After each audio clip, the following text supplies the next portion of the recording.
Hello dear students, welcome back to my channel. आज एक और नए टॉपिक के साथ आपके बीच में हूँ। पढ़ते रहिए, घर पर रहिए, लॉकडाउन का पालन करते रहिए और स्टडी कंटिन्यू करते रहिए। चलिए देखते हैं आज का टॉपिक। शिक्षण से ही रिलेटेड एक टॉपिक है, अभिक्रमित अनुदेशन। जहाँ से हमने पढ़ा था, उसके बाद सूक्ष्म शिक्षण पढ़ा था, उसका तीसरा पार्ट है अंतःक्रिया विश्लेषण प्रणाली। आज हम अंतःक्रिया विश्लेषण प्रणाली पर चर्चा करेंगे और इस तरीके से ये 3 विधियां होंगी जिससे क्या होता है, शिक्षक के व्यवहार में परिवर्तन लाया जा सकता है। और ये तीनों विधियां शिक्षा तकनीकी के अंतर्गत आती हैं।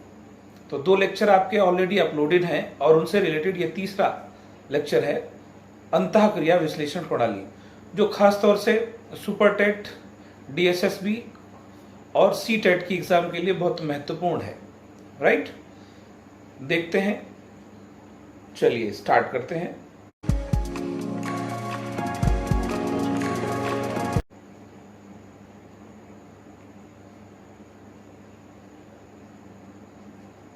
अंतःक्रिया विश्लेषण प्रणाली, इंटरेक्शन एनालिसिस प्रोसेस।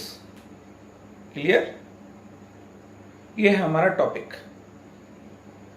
ये थर्ड पोर्शन है, थर्ड प्रणाली है जो शिक्षक के व्यवहार में परिवर्तन लाने के लिए प्रयोग की जाती है। राइट, देखते हैं इसको।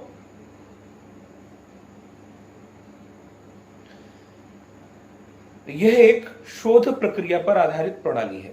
एक एक पॉइंट को समझने की कोशिश करिएगा। यह कौन सी? अंतःक्रिया विश्लेषण। यह एक शोध प्रक्रिया पर आधारित प्रणाली है जिसकी सहायता से शिक्षक की कक्षागत सभी क्रियाओं, अब एक चीज समझने की कोशिश करिएगा, कक्षागत, इन द क्लासरूम, कक्षागत सभी क्रियाओं एवं व्यवहारों का निरीक्षण, अंकन एवं विश्लेषण किया जाता है। 3 चीजें समझने की कोशिश करिएगा। कक्षागत क्रियाओं, व्यवहारों का निरीक्षण, अंकन एवं विश्लेषण किया जाता है। क्लियर? सवाल की दृष्टि से ये लाइन बहुत महत्वपूर्ण है। सवाल यहीं से पुटअप होगा। शिक्षा शब्दकोश के अनुसार अंतःक्रिया विश्लेषण समूह के अंतर्गत दूसरों के प्रति प्रत्येक व्यक्ति की सभी क्रियाओं का अध्ययन है। पहला पॉइंट यह है कि सभी क्रियाओं का अध्ययन है। दूसरा, इसका क्रमबद्ध अभिलेख तैयार किया जाता है। और तीसरा पॉइंट है, और अंतः क्रियाएं श्रेणियों की योजना में रखी जाती हैं, यानी एक श्रेणी बनाकर वो सारी क्रियाएं वर्गीकृत की जाती हैं। अंतःक्रिया विश्लेषण की अनेक विधियां प्रचलित हैं। अब यहां पर एक बहुत महत्वपूर्ण पॉइंट है, अंतःक्रिया विश्लेषण की बहुत सारी विधियां प्रचलन में है। सबसे महत्वपूर्ण एवं सर्वाधिक मान्यता प्राप्त अंतःक्रिया विश्लेषण प्रणाली फ्लेंडर की मानी जाती है। हमारा सवाल मोस्टली यहीं पर स्टार्ट होगा। फ्लेंडर की अंतःक्रिया प्रणाली, ये बहुत आपने सुना होगा, फ्लेंडर का नाम भी सुना होगा। तो अगर पूछा जाता कि अंतःक्रिया विश्लेषण की सबसे महत्वपूर्ण और सबसे मान्यता प्राप्त प्रणाली कौन सी है, तो वो होगी आपकी फ्लेंडर की अंतःक्रिया प्रणाली। क्लियर है? चलिए आगे बढ़ते हैं।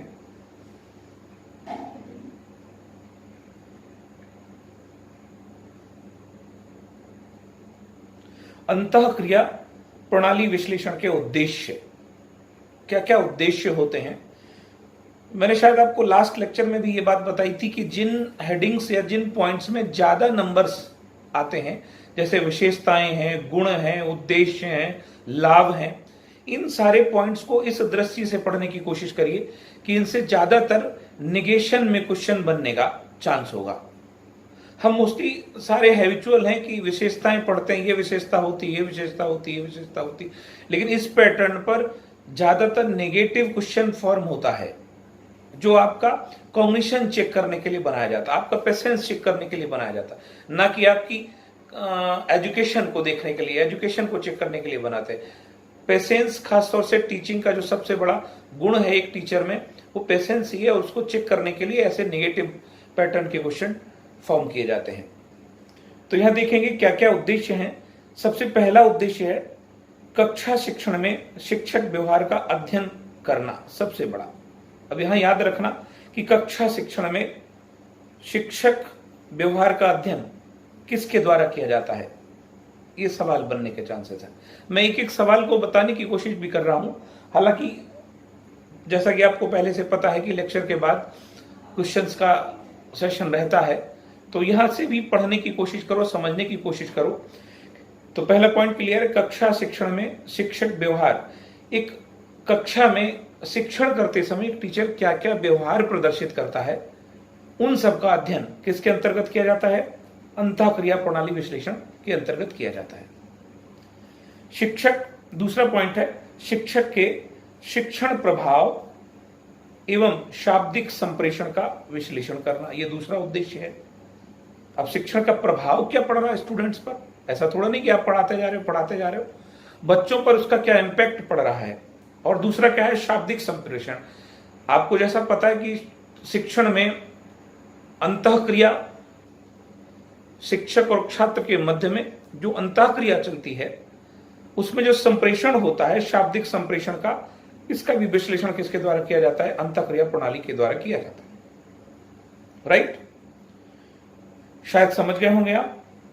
थर्ड पॉइंट देखिए आप, तीसरा पॉइंट, शिक्षक के व्यवहार से संबंधित वस्तुनिष्ठ ऑब्जेक्टिव डाटा, वस्तुनिष्ठ आंकड़े संकलित करना, कलेक्ट करना। इसका मतलब ऑब्जेक्टिव डाटा को कलेक्ट किया जाता है और उनका क्रमबद्ध अभिलेख भी तैयार किया जाता है। यह भी एक उद्देश्य है इसका, क्रमबद्ध अभिलेख तैयार करना। राइट,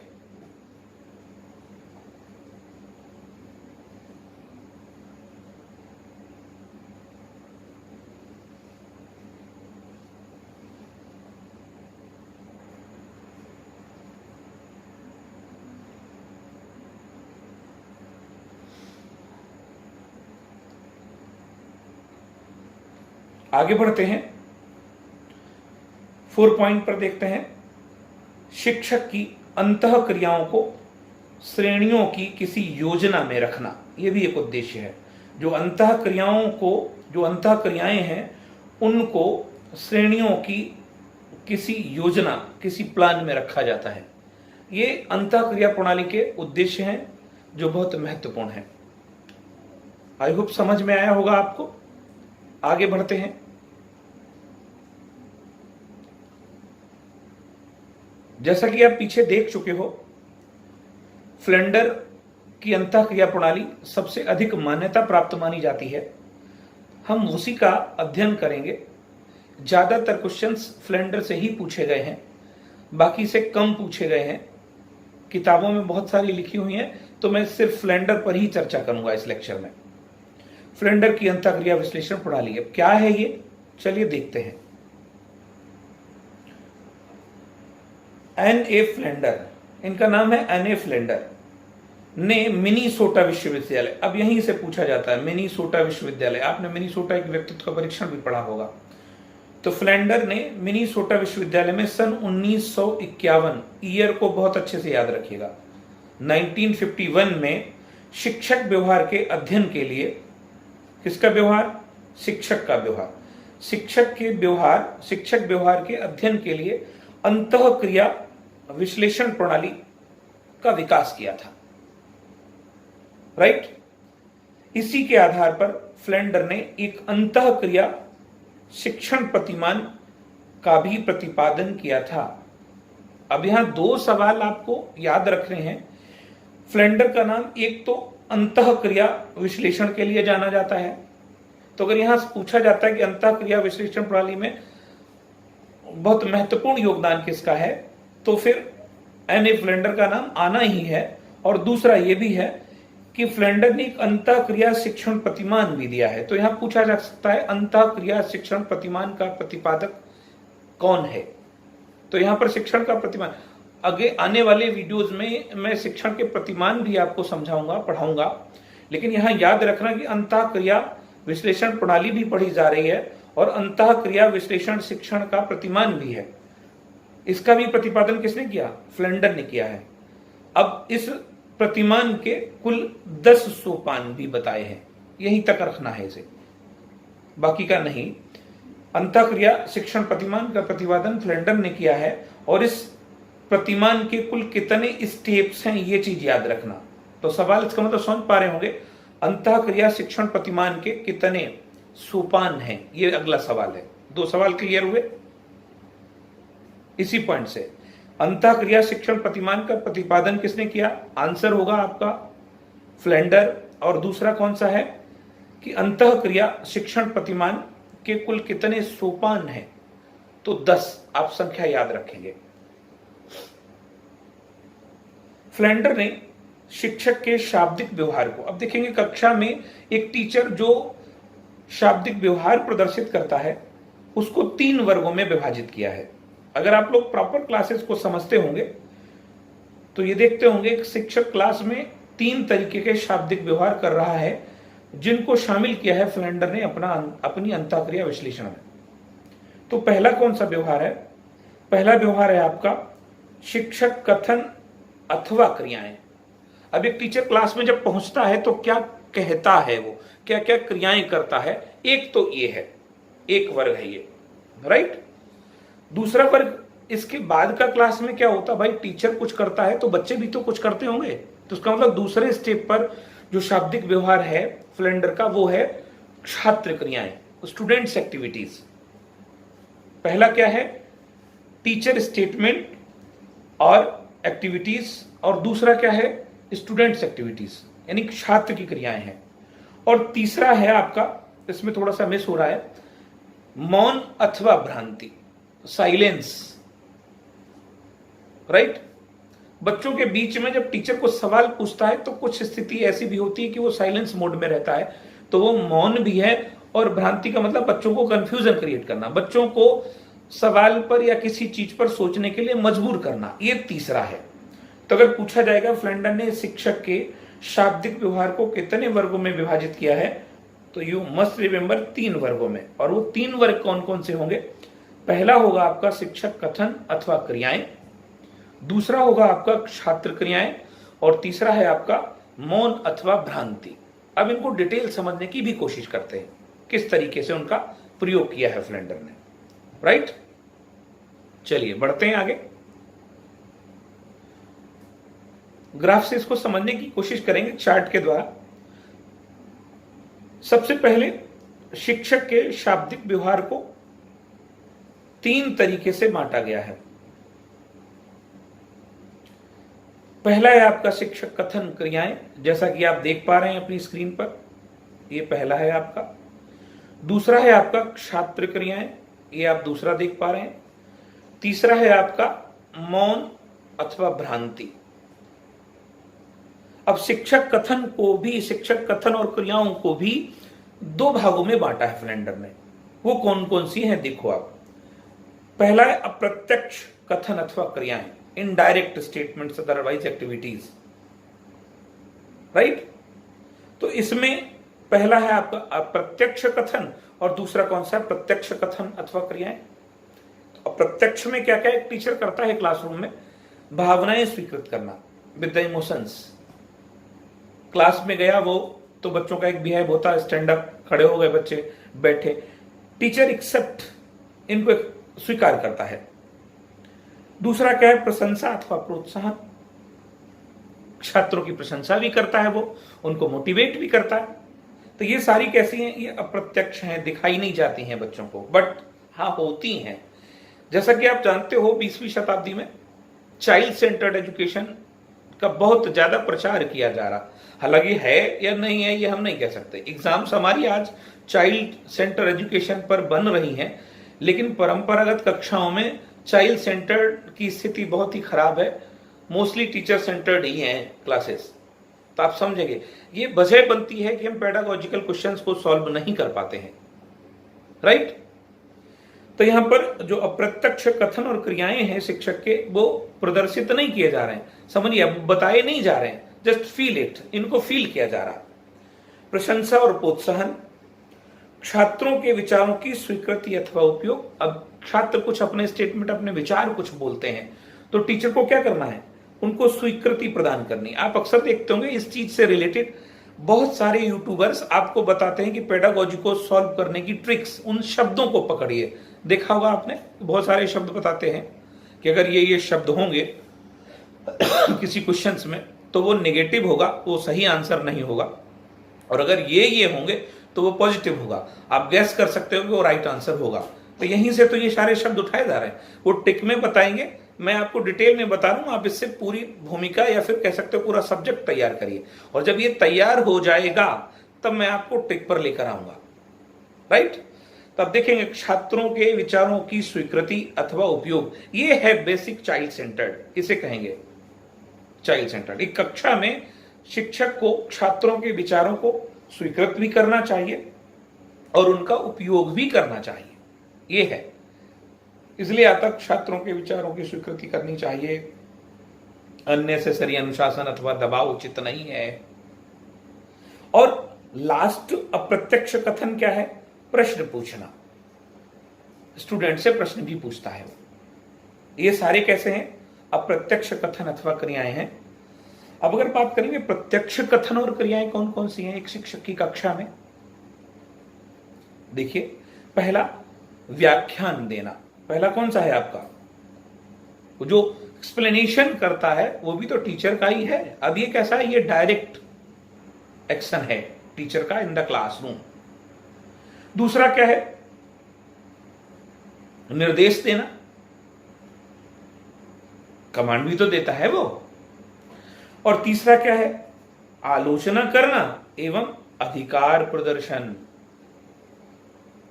अगर आपको याद होगा, मैं आलोचनात्मक चिंतन भी बता चुका हूं आपको। आलोचना में एक व्यक्ति की बुराई ही नहीं है, नेगेटिव पहलू ही नहीं है, पॉजिटिव भी होता है। तो स्टूडेंट्स को भी क्लास में उनकी कमियां और उनकी अच्छाइयां बतानी चाहिए एक टीचर को, राइट, वो भी याद रखना है उसे। लेकिन अब इन चीजों के लिए टीचर की भूमिका एज ए डिक्टेटर नहीं होती है, वो सुविधा प्रदाता है, फैसिलिटेटर है। तो फैसिलिटेटर में क्या होता है कि वो चीजें प्रोवाइड करवाता है जिनसे स्टूडेंट्स का बिहेव इंप्रूव हो, सीखे, वो परिवर्तित करे, अच्छी आदतें लाए।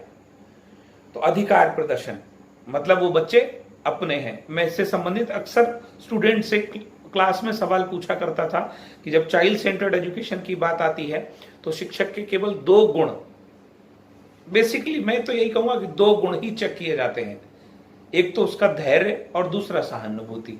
अब किसी बच्चे से पूछा जाए धैर्य क्या, पेशेंस क्या है, तो मैंने आज तक, मेरा अनुभव है कि क्लास में जब कभी किसी एक बच्चे से पूछा है कि आप टीचर बनने जा रहे हो, आपके कितने बच्चे हैं, तो ज्यादातर बच्चों के आंसर आते हैं कि सर मेरी शादी नहीं हुई है। अगर गर्ल से मैं यही सवाल करता हूं तो वो तो और भी ज्यादा हंसी उड़ा कर कहती हैं, सर आप समझ नहीं पा रहे हो, जब मेरी शादी नहीं हुई तो बच्चे कैसे होंगे। लेकिन याद रखिएगा चाइल्ड सेंटर्ड में ये चीज महत्वपूर्ण है, शादी नहीं होगी फिर भी 30-35 आपके बच्चे होंगे इन द क्लासरूम, क्योंकि आप जिन बच्चों को पढ़ाने जा रहे हो, सिखाने जा रहे हो, वो आपके बच्चे हैं। ये है चाइल्ड सेंटर्ड एजुकेशन, राइट। तो यहाँ पर अधिकार प्रदर्शन भी करना, और ये सारे के सारे प्रत्यक्ष कथन क्रियाएं हैं, राइट, इन द क्लासरूम। अब अगर बात करेंगे छात्र की क्रियाएं कौन कौन सी होती हैं क्लासरूम में, छात्र अनुक्रिया पहली है। भाई शिक्षक कुछ बोल रहा है, कुछ पूछ रहा है, तो उसका रिस्पॉन्स भी तो देगा स्टूडेंट्स। छात्र कुछ तो अनुक्रिया करेगा।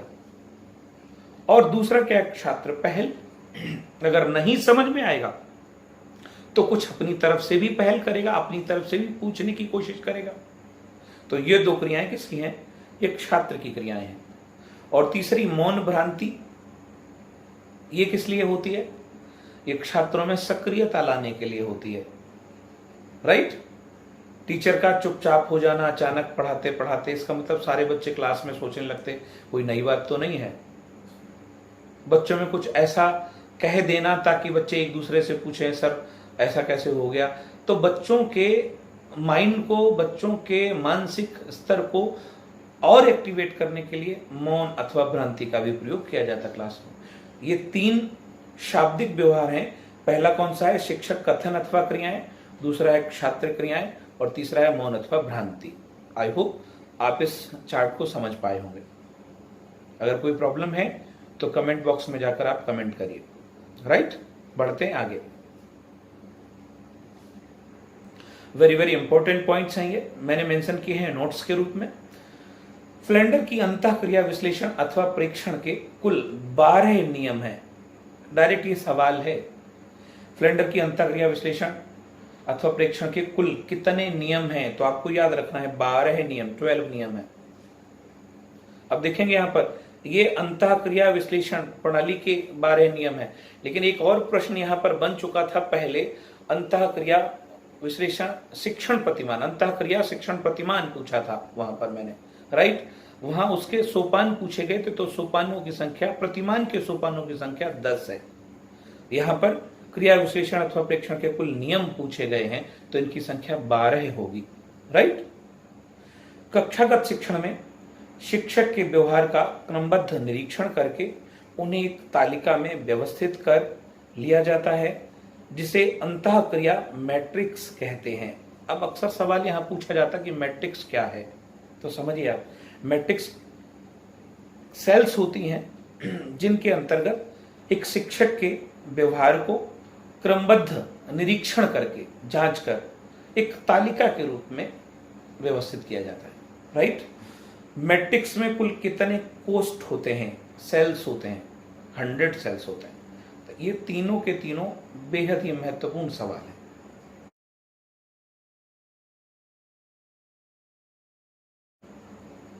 महत्वपूर्ण प्रश्न।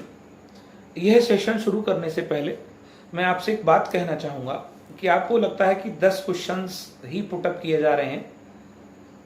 ये 10 क्वेश्चंस इस चैप्टर को क्लियर करने के लिए किए जा रहे हैं। आपको इससे जुड़े हुए बहुत सारे क्वेश्चंस जो मोस्टली सारे टॉपिक्स को मिलाकर बनाए जाएंगे, वो एक लंबे क्वेश्चन सेक्शन में होंगे, जहां पर बहुत सारे क्वेश्चंस आपसे डिस्कस करूंगा, और उन लेक्चर्स में केवल क्वेश्चन ही डिस्कस करूंगा। राइट, चलिए देखते हैं इस चैप्टर से जुड़ा हुआ पहला क्वेश्चन। आप लोग ईमानदारी से रिप्लाई करने की भी कोशिश करिएगा, कमेंट बॉक्स में जाकर अपना आंसर लिखने की भी कोशिश करिए, जिससे मुझे पता चले कि आप वाकई में कितना सीख पा रहे हो।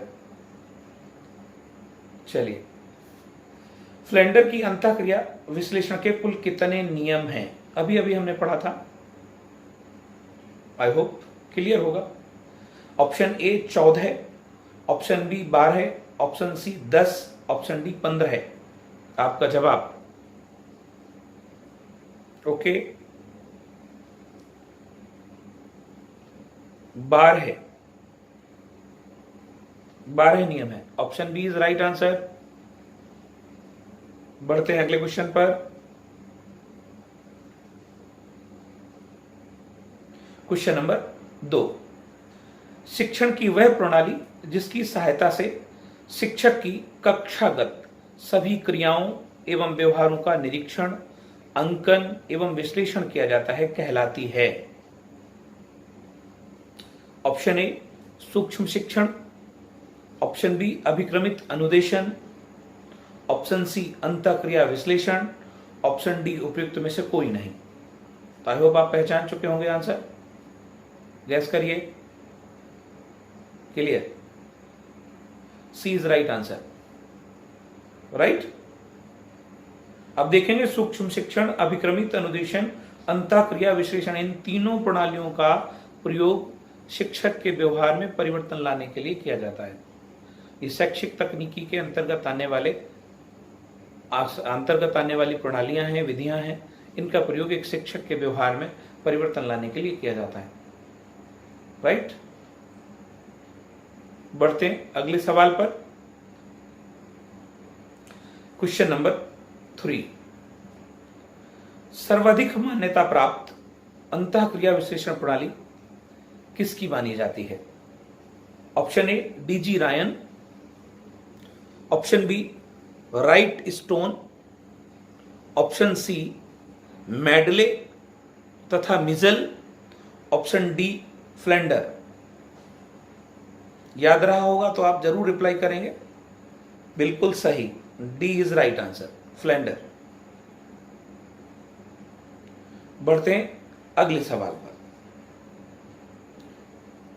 क्वेश्चन नंबर 4, कक्षा निरीक्षण प्रणाली के प्रमुख प्रकार हैं। अब कक्षा निरीक्षण प्रणाली के प्रमुख प्रकार पूछे जा रहे हैं कि कक्षा निरीक्षण प्रणाली के कितने प्रकार होते हैं।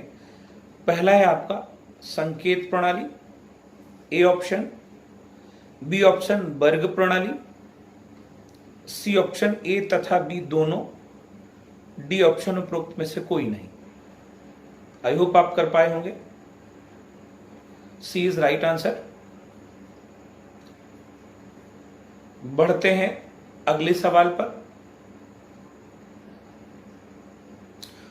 क्वेश्चन नंबर 5, फ्लेंडर ने अंतःक्रिया विश्लेषण प्रणाली की रचना कब की थी।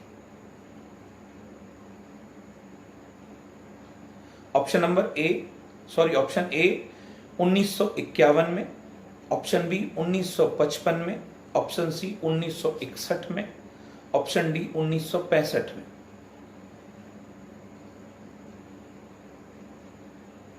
इस क्वेश्चन का जवाब आप स्वयं करेंगे, इसका रिप्लाई आप खुद करेंगे, मैं इसका जवाब नहीं आपको दूंगा। राइट। बढ़ते हैं अगले क्वेश्चन पर। फ्लेंडर ने शिक्षक के कक्षागत शाब्दिक व्यवहारों को बांटा है। ऑप्शन ए शिक्षक कथन, ऑप्शन बी छात्र कथन, ऑप्शन सी मौन अथवा भ्रांति, ऑप्शन डी उपरोक्त सभी। राइट आंसर इज डी, उपरोक्त सभी। क्लियर। बढ़ते हैं अगले क्वेश्चन पर। क्वेश्चन नंबर 7, अंतःक्रिया विश्लेषण प्रणाली पर कार्य किया है। स्टार्टिंग में मैंने आपको बोला था कि अंतःक्रिया विश्लेषण प्रणाली पर कई सारे लोगों ने कार्य किया, लेकिन सबसे अधिक मान्यता प्राप्त किसकी है? फ्लेंडर की है। लेकिन अगर पूछा जाता कि और किस किस ने कार्य किया है, तो यहां ये पॉइंट क्लियर हो जाएगा आपका। अंतःक्रिया विश्लेषण प्रणाली पर कार्य किया है ऑप्शन ए फ्लेंडर ने, ऑप्शन बी ग्लोबे ने, ऑप्शन सी बिदआल ने, ऑप्शन डी उपरोक्त सभी। सही करिए, D is right answer. Flander के साथ साथ ग्लोबे, बिदआल ने भी कार्य किया है। अगला क्वेश्चन, क्वेश्चन नंबर 8, IDER प्रणाली का विकास किसने किया है? अब देखेंगे, जैसे फ्लेंडर की अंतःक्रिया विश्लेषण प्रणाली है, वैसे ही एक और शिक्षक के व्यवहार का अध्ययन करने, कक्षागत व्यवहार का अध्ययन करने के लिए एक और प्रणाली जानी जाती है, जिसे IDER प्रणाली के नाम से जाना जाता है। आप इसका नाम याद रखेंगे, केवल IDER प्रणाली, बस इतना ही सवाल यहां पूछा जा सकता है। IDER प्रणाली का विकास किया गया है।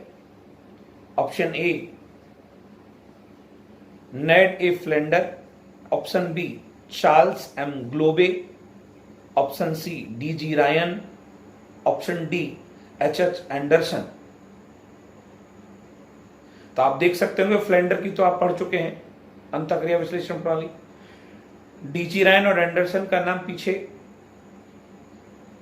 आया है या नहीं आया, आप ये पढ़कर देखिए, चेक करिए। लेकिन जो नाम आया है वो ग्लोबे का नाम आया है, तो बी इज राइट आंसर। अब पूछा जाता है IDER प्रणाली के प्रवर्तक कौन है, तो आप चार्ल्स एम ग्लोबे को टिक करेंगे। राइट। बढ़ते हैं अगले क्वेश्चन पर। क्वेश्चन नंबर 9, अंतःक्रिया विश्लेषण प्रणाली का एक प्रमुख उद्देश्य नहीं है। बहुत बहुत महत्वपूर्ण सवाल। ऑप्शन ए कक्षा कार्य का विश्लेषण करना। यहां देखेंगे प्रश्न पूछा गया नहीं है, कक्षा कार्य का विश्लेषण करना, ऑप्शन ए। ऑप्शन बी कक्षा शिक्षण में शिक्षक व्यवहार का अध्ययन करना, ऑप्शन सी, कक्षा शिक्षण में शिक्षक के बौद्धिक स्तर का पता लगाना। ऑप्शन डी, कक्षा शिक्षण में शिक्षक के व्यवहार से संबंधित वस्तुनिष्ठ आंकड़े संकलित करना और उनका क्रमबद्ध अभिलेख तैयार करना। गैस करिए इस सवाल के आंसर को। आई होप आप कर पाएंगे। Very good, C is right answer. देखेंगे, कक्षा कार्य का विश्लेषण करना ये तो है, कक्षा शिक्षण में शिक्षक व्यवहार का अध्ययन करना ये भी है, और कक्षा शिक्षण में शिक्षक के व्यवहार से संबंधित वस्तुनिष्ठ आंकड़े संकलित करना और उनका क्रमबद्ध अभिलेख तैयार करना ये है, ये प्रमुख उद्देश्य है। लेकिन शिक्षक के बौद्धिक स्तर का पता लगाना ये नहीं है। तो D, C is right answer. Clear? चलिए बढ़ते हैं अगले क्वेश्चन पर।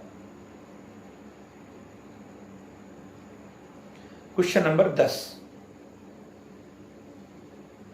अंतःक्रिया विश्लेषण प्रणाली में शिक्षकों के व्यवहारों एवं क्रियाओं का डैश किया जाता है। निरीक्षण, ऑप्शन ए, ऑप्शन बी अंकन, ऑप्शन सी विश्लेषण, ऑप्शन डी उपरोक्त सभी। D is right answer. Clear? चलिए बढ़ते हैं नेक्स्ट क्वेश्चन पर। क्वेश्चन नंबर 11,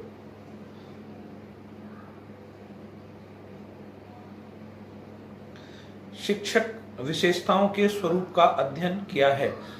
आप लोग सोच रहे होंगे इस लेक्चर में ज्यादा क्वेश्चंस क्यों डाले जा रहे हैं। उसका रीजन ये है कि इस लेक्चर के जितने क्वेश्चंस हैं, जितने भी एग्जाम की दृष्टि से हैं, मतलब इसके अलावा यहाँ क्वेश्चन बनेंगे ही नहीं, तो जितने क्वेश्चन बनेंगे मैंने उनको एक बार में ही पूरा करने की कोशिश की, इसलिए क्वेश्चंस का नंबर हमने बढ़ाया हुआ है। तो देखते हैं क्वेश्चन नंबर 11, शिक्षक विशेषताओं के स्वरूप का अध्ययन किया है। ऑप्शन नंबर ए, मेडले तथा मिजल ने। Option number B, D G Ryan ने। ऑप्शन नंबर सी, राडूर स्टोन ने। Option number D, H Anderson ने। मुझे पता है कि हमने पीछे नहीं क्लियर किया हुआ है, लेकिन फिर भी आप आंसर करने के लिए गैस कर सकते हो। ओके, देखते हैं कितना सही जाता है आपका। चलिए टिक करिए, B is right answer, D G Ryan. अब डीजी रायन ने फ्लेंडर्स के साथ साथ शिक्षक विशेषताओं के स्वरूप का अध्ययन किया कि कक्षा में शिक्षक की विशेषताएं किस किस कंडीशंस में होती हैं, उनका अध्ययन उसने किया है। राइट? चलिए बढ़ते हैं अगले क्वेश्चन पर। क्वेश्चन नंबर 12 है, शिक्षण व्यवहार के अंतर्गत आता है। ये क्वेश्चन बहुत बहुत महत्वपूर्ण है। शिक्षण व्यवहार के अंतर्गत क्या क्या आता है, समझिए। आप इसे पूछा जा रहा है कि शिक्षण के व्यवहार में क्या क्या शामिल है। गैस करते हैं, आपको इसका आंसर आना चाहिए। ऑप्शन नंबर ए, विषय सामग्री को प्रस्तुत करना, सब्जेक्ट मैटर को प्रेजेंट करना। बी ऑप्शन, छात्रों से प्रश्न पूछना। सी ऑप्शन, छात्रों को निर्देश तथा आदेश देना। डी है आपका उपरोक्त सभी। आइडेंटिटी कर लिया होगा आपने, उपरोक्त सभी। D is right answer. लेकिन एक चीज आपको याद रखना, यहां पर कुछ और भी व्यवहार है शिक्षक के शिक्षण के अंतर्गत जिनको यहां डाला नहीं गया, लेकिन वो बदल बदल कर आपसे पूछे जा सकते हैं। जैसे व्याख्यान देना भी तो होगा, टीचर का व्याख्यान देना, प्रोत्साहन देना, छात्रों को प्रोत्साहन देना, कक्षा में छात्रों के व्यवहारों को स्वीकृति करना, तो ये सारे भी होंगे। लेकिन ये आप मोस्टली देखेंगे, मैंने इनको कंप्लीट किया हुआ है। विषय सामग्री को प्रस्तुत करना, छात्रों से प्रश्न पूछना, निर्देशन तथा आदेश देना छात्रों के लिए, ये सब के सब व्यवहार किसके अंतर्गत आते हैं? शिक्षण व्यवहार के अंतर्गत आते हैं। राइट? इसका मतलब पढ़ाते समय, टीचिंग करते समय एक शिक्षक जिन जिन व्यवहारों को क्लासरूम में करता है वो सारे व्यवहार। राइट? आइडेंटिटी कर लिया होगा आपने। चलिए बढ़ते हैं अगले क्वेश्चन पर। क्वेश्चन नंबर 13 है। अप्रत्यक्ष वर्ग की क्रियाओं को फ्लेंडर ने कितनी श्रेणियों में विभाजित किया है? आपने फ्लेंडर का मॉडल देखा होगा, जो मैंने आपको बताया क्रिया विश्लेषण का। उसमें शिक्षक के व्यवहार को दो तरीके से बांटा गया है। शिक्षक के व्यवहार और क्रियाओं को, कथन को, क्रियाओं को, एक तो अप्रत्यक्ष है और दूसरा प्रत्यक्ष है। तो यहाँ पूछा जा रहा है कि अप्रत्यक्ष वर्ग की, शिक्षक की अप्रत्यक्ष वर्ग की क्रियाओं को फ्लेंडर ने कितनी श्रेणियों में बांटा है? Option A 4, option B 3, option C 5, option D 6। I hope 4 है। अगर आप पीछे जाएंगे लेक्चर में तो आपको ये मिलेगा।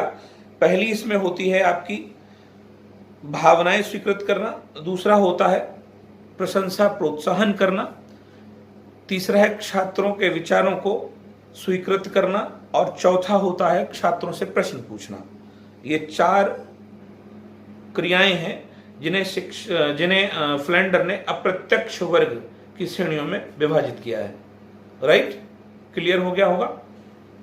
चलिए बढ़ते हैं अगले क्वेश्चन पर। Question number 14।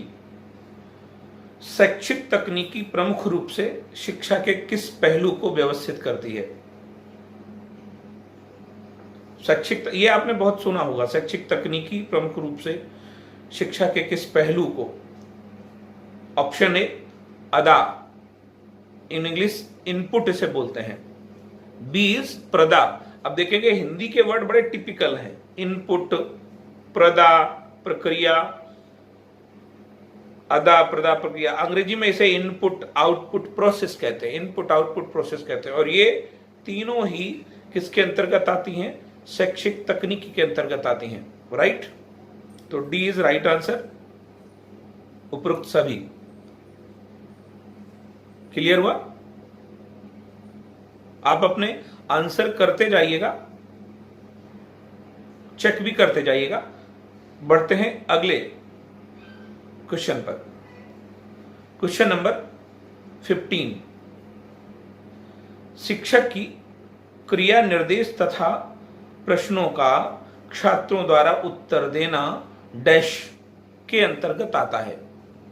आप देखते होंगे शायद ये सवाल सीटेट में, इस टाइप के सवाल या ये सवाल बहुत ज्यादा पूछे जाते हैं। बीच में डैश या फिर कुछ के अतिरिक्त ऐसे सवाल बनाते हैं ताकि आप पढ़ते हुए भ्रमित हो जाएं। लेकिन भ्रमित नहीं होना है, इस ब्लैंक स्पेस को भी अपने प्रश्न में पढ़ना आवश्यक है, जिससे आप आइडेंटिटी कर सकते हैं। गैस करिए आंसर को। शिक्षक की क्रिया निर्देश तथा प्रश्नों का छात्रों द्वारा उत्तर देना डैश के अंतर्गत आता है। ऑप्शन नंबर ए छात्र कथन अनुक्रिया, ऑप्शन बी मौन अथवा भ्रांति, ऑप्शन सी शिक्षक कथन, ऑप्शन डी इनमें से कोई नहीं। कोशिश करिए।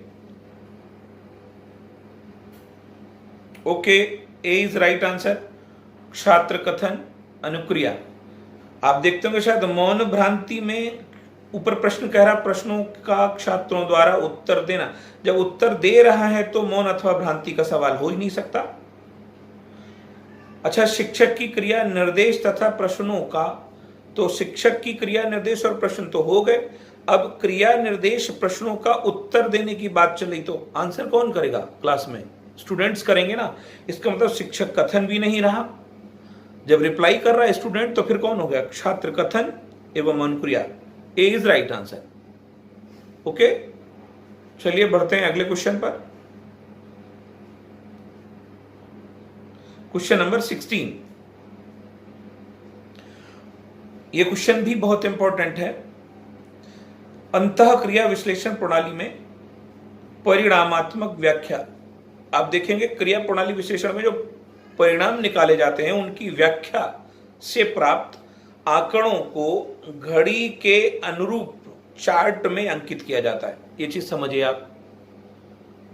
अंतः क्रिया विश्लेषण प्रणाली में जो परिणाम निकलते हैं उनकी व्याख्या से जो प्राप्त आंकड़े होते हैं उनको एक घड़ी के अनुरूप चार्ट में अंकित किया जाता है। घड़ी के अनुरूप, वॉच के अकॉर्डिंग, क्लॉक के अकॉर्डिंग, क्लॉकवाइज कह सकते हो, वहां पर अंकित किया जाता है। इस प्रक्रिया को कहा क्या जाता है। अब प्रश्न है इस प्रक्रिया को क्या कहते हैं, जो ऊपर है आपका स्टेटमेंट, इस प्रोसेस को क्या कहते हैं। सो ऑप्शन आर ए अंतः क्रिया प्रतिमान कहते हैं इसको, ऑप्शन बी प्रवाह चार्ट, सी मंजूषा रेखा चित्र, डी इनमें से कोई नहीं। जैसा कि आप देख सकते हैं घड़ी के अनुरूप चार्ट की बात आ चुकी है, तो यहां पर चार्ट का मैच कर सकते हो आप, बी इज राइट, प्रवाह चार्ट, क्लॉकवाइज चार्ट, राइट, प्रवाह चार्ट कहलाता है।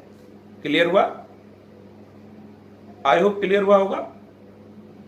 अगले क्वेश्चन पर बढ़ते हैं। क्वेश्चन नंबर 17, IDER प्रणाली का पूरा नाम है।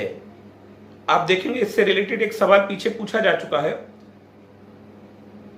IDER प्रणाली का विकास किसने किया था, यह सवाल पीछे पूछा जा चुका है।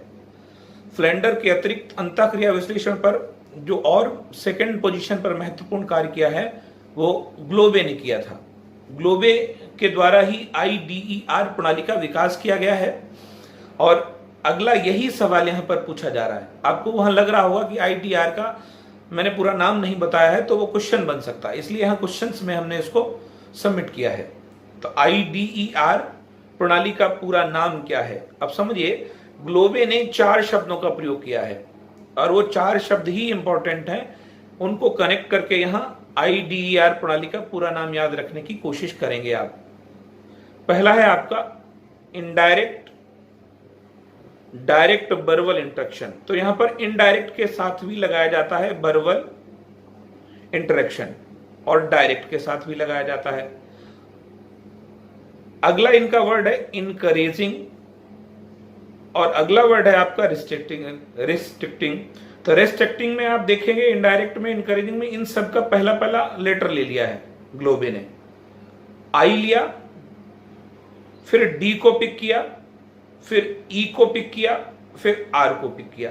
अब अगर इसका पूरा नाम पूछा जाएगा, कंप्लीट नाम, तो indirect verbal interaction, direct verbal interaction, encouraging और रेस्ट्रिक्टिंग, ये मिलाकर इसका पूरा नाम बनता है। और ये अंतःक्रिया प्रणाली किसके द्वारा तैयार की गई थी, ग्लोबे के द्वारा तैयार की गई थी। आई होप क्लियर हो गया होगा, राइट। चलिए बढ़ते हैं अगले क्वेश्चन पर।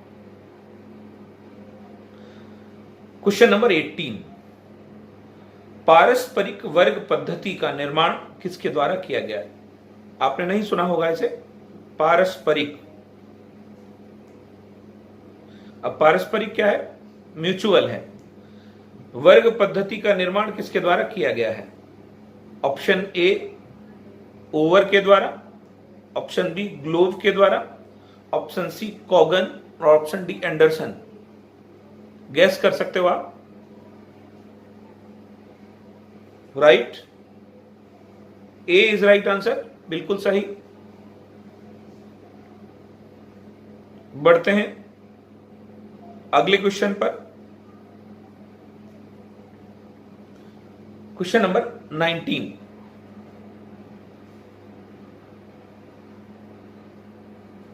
ग्लोबे की IDER प्रणाली के निरीक्षण का कुल समय है। यहां पूछा जाएगा तो टाइमिंग के निरीक्षण का कितना समय है। अब निरीक्षण किसका कर रहा है, ये कक्षागत व्यवहार का, एक शिक्षक के कक्षागत व्यवहार का अध्ययन किया जा रहा, निरीक्षण किया जा रहा, तो उस निरीक्षण में कितना समय लगना चाहिए या कितना समय तय किया था ग्लोबे ने IDER में। Option A 10 minute, option B 20 minute,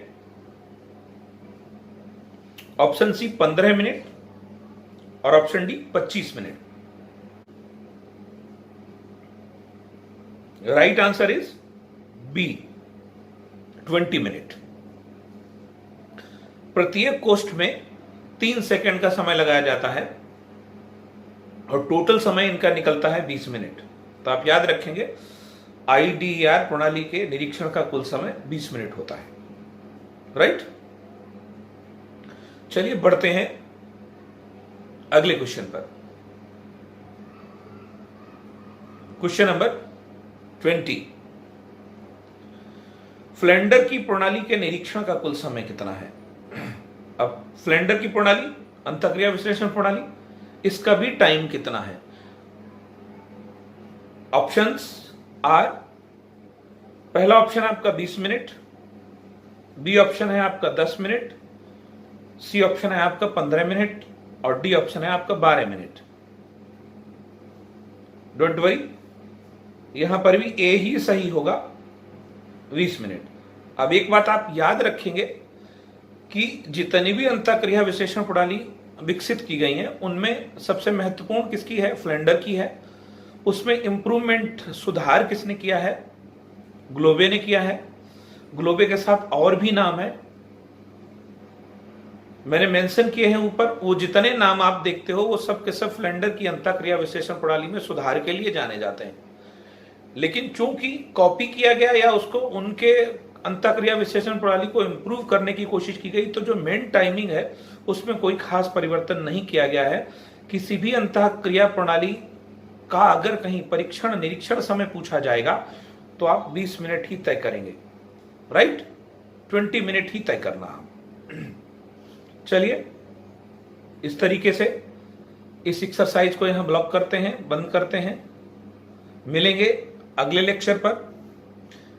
कोशिश करिएगा, आंसर्स को मैच करिए आप, और जहां कहीं आपको इंपॉर्टेंट लगता है उन सारे पॉइंट्स को एक नोट्स में कलेक्ट करते जाइए अपने। मेरा अपना अनुमान है कि ये सारे क्वेश्चन, सारे चैप्टर्स आपकी एग्जाम के लिए महत्वपूर्ण हैं।